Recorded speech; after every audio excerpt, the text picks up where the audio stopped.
खुलुमबाय लोगोफोर, दिनैनि गोदान रादाबाव नोंथांमोनखौ बरायबाय। नोंथांमोननि थाखाय गुसुं समनि गेजेराव लाबोबाय गोनांथार रादाब।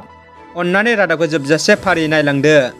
गिबि खौराङाव दङ बिटिआरनि हारिमु आरो गेलेमु बिफाननि मावफुं सोद्रोमा दावबायसा बर'आ गेलेगिरि सानमा ब्रह्मनो 1 लाख रां गथायदों। मुस्रि सानमा ब्रह्म बिथाङा आसामनिफ्राय 22 फेब्रुवारिनिफ्राय 28 फेब्रुवारिसिम जानो गोनां मस्क' उसु स्टार चेम्पियनशिपनि मोजां गेलेगिरि महरै सायख'जायो। बिथांनि देरहानायखौ आसा खालामना मोजाङै गेलेनो थाखाय बिथांनि बिफानि आखायाव बिटिआर सरकारनिफ्राय नोगोद 1 लाख रांनि अनसुंथाइ होनाय जायो।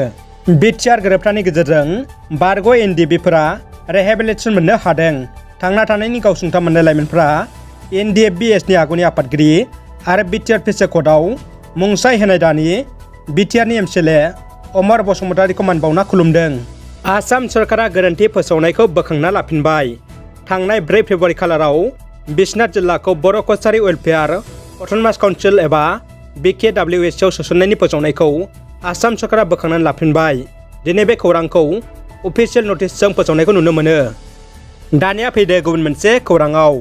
बर' थुनलाइ आफादनि खुंगा 61थि बोसोर जथुम्मायाव भारतनि हादोरगिरि रामनाथ क'विन्दखौ आलासि हांख्रायदों। गोदानै दाफुंजानाय तामुलपुर जिल्लानि गोजोन फोथाराव फैगौ 9, 10 आरो 11 मार्च 2022 खालाराव खुंफुंजानो गोनां बर' थुनलाइ आफादनि 61थि बोसोर जथुम्मायाव भारतनि हादोरगिरि रामनाथ क'विन्दखौ आलासि महरै बाहागो लानो हांख्रायो। बिटिआरनि गायखंगिरि प्रमद बर'जों लोगोसे बर' थुनलाइ आफादनि गाहाय नेहाथारि प्रशान्त बर'आ मख'नो गोनांदि बिथांमोननि हांख्रायनायखौ हादोरगिरिया गनायदों आरो सम खाबु जायोब्ला हादोरगिरिया बे जथुमाव नुजाफैनो खोथा होदों होनना मिथिनो मोन्दों। आसामावनो हिन्दु धोरोम गारना इस्लाम धोरोम लादों। दासान्दि बे खौराङा खौरां बिजोङाव खोब गोसारदों। मिथिनाय बायदिब्ला गवालपारानि गायबान्दानि थाराफाया हिन्दु धोरोमखौ एंगारना इस्लाम धोरोम लादों। बर' हारियाव गोदान फरायसा आफाद बड' नेशनेल स्टुडेन्ट इउनियन सुंद'यै बनसुख जोनोम जानायनि सायाव दासान्दि गोबां सावरायनाय दान्थे बिदान्थे नुनो मोन्दों।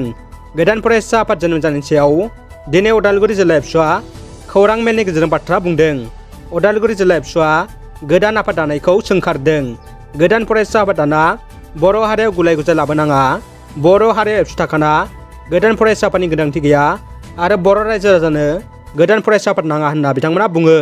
लोगोसे बिथांमोना बुंबावदों गोदानै दाजानाय फरायसा आफादा राजखान्थि आफादजों एबा BPF हान्जाजों थोंजोङै जोनोम होजानाय होनना गोख्रों अजद होयो।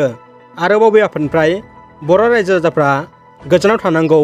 बे आफादा हारिनि मोजां खामानि मावा, बर' ओनसोल जाथिखौ धंससो खालामगोन होनना बुंथियो। दानिया फैदो जोबथा खौराङाव। बिटिआरनि जिब जुनार फिसिनाय बिफाननि मावफुं सोद्रोमा राकेश ब्रह्मआ दिनै बिटिआर सरकारनिफ्राय क'क्राझार आरो चिरां जिल्लानि गासै 50 सेल्फ हेल्प ग्रुपफोरनो मोसौ हांसो रानना होदों।